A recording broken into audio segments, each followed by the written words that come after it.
Okay, so maybe y'all remember the video from the other day about the no start condition on the Frontier. So I found the issue to be the stop lamp switch. Now, if you look at it, you can see those upper two terminals are kind of blued, right? Almost like they've had excessive heat. Well, I pulled it apart earlier. If you look down in there, you can see some blackness. It's probably from excessive heat. You know, this getting hot. Well, then I looked at the other portion of it, and yep, look in there.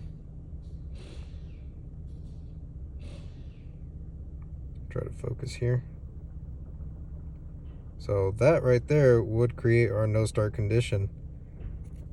Basically, it would cause this to not drop down, and that would or well, it would be coming out. That's right. So it would be coming out, but it wouldn't have a good contact here, so that would not send the proper signal to the ECM to say that, hey, I'm ready to start.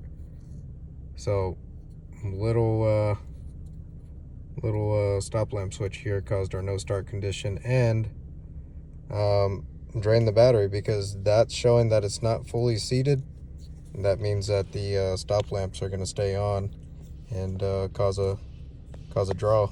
So simple fix, but customer doesn't want to get the battery, so they're gonna have to keep jumping it off.